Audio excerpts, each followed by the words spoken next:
गौतम बुद्ध के अनुसार किसी व्यक्ति की एक नहीं, दो नहीं, बल्कि चार पत्नियां होनी चाहिए।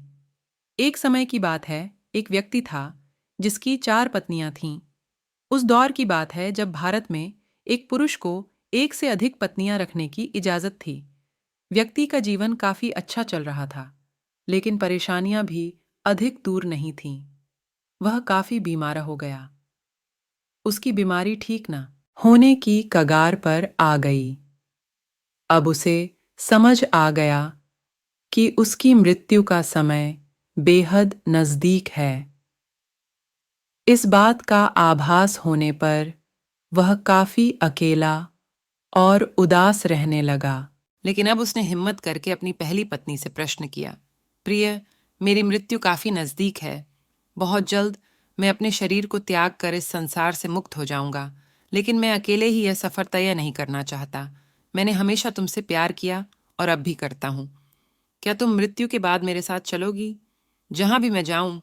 इस बात को सुनकर कुछ देर के लिए उस व्यक्ति की पत्नी खामोश हो गई। उसे समझ में नहीं आ रहा है कि वह क्या कहें, लेकिन हिम्मत जुटाते हुए उसने अपनी पति के प्रश्न का उत्तर दिया। मैं जानती हूं कि आप मुझसे बेहद प्रेम करते हैं। मैं भी आपसे तहे दिल से मोहब्बत करती हूं, लेकिन अब तुम्हारी मृत्यु के साथ हमारे अलग होने का समय आ गया है। ऐसा कहते हुए पहली पत्नी ने अपने पति से विदा ली। अब उदास पति अपनी दूसरी पत्नी के पास पहुंचा। उससे भी उसने यही सवाल किया और कहा, क्या तुम मृत्यु के बाद मेरे साथ चलोगी? उस व्यक्ति की दूसरी पत्नी ने बेहद विनम्र तरीके से अपने पति के इस सवाल का जवाब दिया और कहा, जब आपकी पहली पत्नी ने ही आपके साथ जाने से इनकार कर दिया, तो मैं आपके साथ कैसे जा सकती हूँ? ऐसा कहते हुए वह वहां से चली गई। अब वह व्यक्ति बेहद उदास होकर वहां से चला गया। मौत को बेहद करीब पाकर उसने अपनी तीसरी पत्नी को बुलाया और वही प्रश्न किया जो उसने अपनी पहली और दूसरी पत्नी से भी किया था, लेकिन उसने भी इनकार के सिवा कुछ न कहा। अब उसने अपनी चौथी पत्नी को बुलाया। अब वह अपनी सारी उम्मीदें खो चुका था, इसलिए अपनी चौथी पत्नी से वही सवाल करने की हिम्मत ना कर सका। वह चुपचाप अपनी चौथी पत्नी को देखता रहा, लेकिन फिर कुछ पल के बाद आखिर उसने वही सवाल किया, जाऊंगा, वहां भी तुम मेरे साथ चलोगी? क्या तुम मरने के बाद भी मेरा साथ दोगी? इस सवाल को चौथी बार दोहराते हुए उस व्यक्ति की आवाज में बेहद हिचकिचाहट थी, लेकिन इस बार उसकी अपेक्षाएं काफी कम हो गई थीं। अब उसकी पत्नी ने जवाब दिया, स्वामी, मैं आपके साथ अवश्य चलूंगी। आप जहां मुझे लेकर जाना चाहे मैं आपका साथ दूंगी। मैं स्वयं भी आपसे दूर नहीं रह सकती, इसलिए आप जहां भी जाएं मुझे साथ लेकर ही जाएं।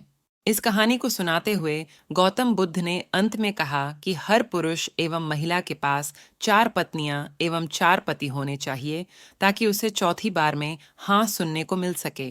किंतु कहानी में बताई गई चार पत्नियों को गौतम बुद्ध ने जीवन के एक खास पहलू के साथ जोड़ ढा है।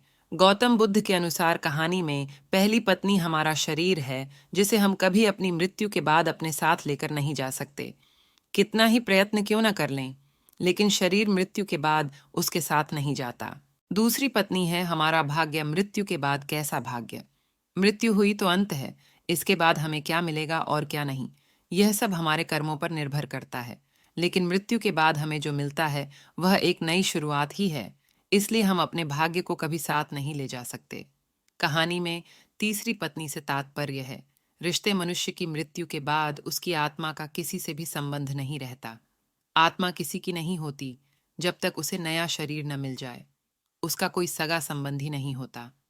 गौतम बुद्ध की कहानी के अनुसार तीसरी पत्नी जो कि व्यक्ति के रिश्ते को दर्शाती है। अब बारी आती है चौथी पत्नी की, जो आखिरकार साथ जाने के लिए तैयार हो गई। गौतम बुद्ध के अनुसार चौथी पत्नी है हमारे कर्म। ये ही एकमात्र ऐसी चीज है जो मृत्यु के बाद हमारे साथ जाते हैं। हमारे पाप पुण्य का लेखा जोखा यह कर्म ही याद दिलाते हैं। मृत्यु के बाद हमारी आत्मा को स्वर्ग प्राप्त होगा, नर्क प्राप्त होगा या फिर नया जीवन, यह कर्मों पर ही निर्भर करता है। लाइक, सब्सक्राइब, शेयर करना ना भूलें।